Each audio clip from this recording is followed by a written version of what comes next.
ঈদে মিলাদুন্নবী হল ইসলামের শেষ নবী ও রাসূল হযরত মুহাম্মদ সাল্লাল্লাহু আলাইহি ওয়াসাল্লামের জন্মদিন উপলক্ষে মুসলিমদের মাঝে উদযাপিত এক আনন্দ উৎসব। মহানবী হযরত মুহাম্মদ সাল্লাল্লাহু আলাইহি ওয়াসাল্লাম 12 রবিউল আউয়াল হিজরিতে জন্মগ্রহণ করেন। তাই 12 রবিউল আউয়াল হিজরিতেই ঈদে মিলাদুন্নবী উদযাপন করা হয়।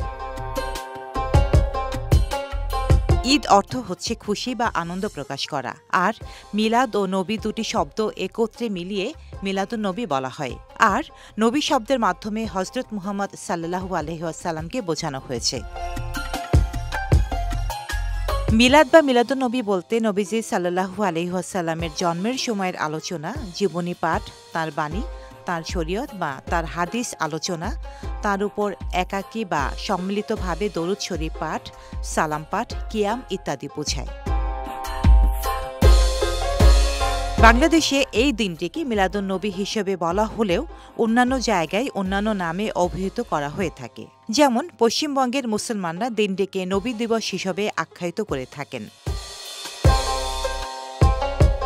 হিজরি ৪র্থ শতাব্দীর মাঝামাঝি থেকে মিলাদুন্নবীর প্রচলন শুরু হয়। ইরাক অঞ্চলের ইরবিল প্রদেশের আবু সাইদ কুক্কুবুরি ঈদে মিলাদুন্নবীকে মুসলিম বিশ্বের অন্যতম উৎসব হিসেবে প্রতিষ্ঠা করেছেন। তিনি ৬০৪ হিজরিতে সুন্নি মুসলমানদের মধ্যে এই উৎসব প্রচলন করেন। সিরাতুন্নবী গবেষকদের মতে তিনিই মিলাদুন্নবীর প্রকৃত উদ্ভাবক।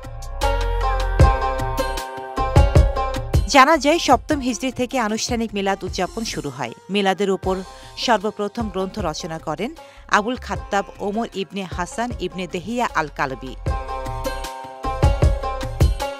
পরবর্তীতে এই উৎসব ভারতীয় উপমহাদেশ সহ বিভিন্ন মুসলিম দেশে জনপ্রিয় হয়ে ওঠে। অনেক দেশে এটি সরকারি ছুটির দিন হিসেবেও পালিত হয়। তবে এই উৎসবের বৈধতা নিয়ে মুসলিম উম্মাহর মধ্যে এখনও বিতর্ক রয়েছে। মুসলিম বিশ্বের আলেমদের মতে বর্তমানে 12 রবিউল আউয়াল উদযাপন রাসূল সাল্লাল্লাহু আলাইহি ওয়াসাল্লামের সুন্নতের পরিপন্থী। একে তারা বেদাত বলে মনে করেন, কারণ রাসূল সাল্লাল্লাহু আলাইহি ওয়াসাল্লাম এভাবে কখনো তারিখ নির্ধারণ করে তার জন্মদিন উদযাপন করেননি। বরং তিনি প্রতি সপ্তাহের সোমবার রোজা রাখতেন। এই রোজা রাখার কারণ সম্পর্কে তাকে জিজ্ঞাসা করা হলে তিনি বলেন, এই দিন আমি জন্মগ্রহণ করেছি, তাই আল্লাহর শুকরিয়া আদায়ের জন্য রোজা রাখি। ডেস্ক রিপোর্ট, সাম্প্রতিক দেশকাল।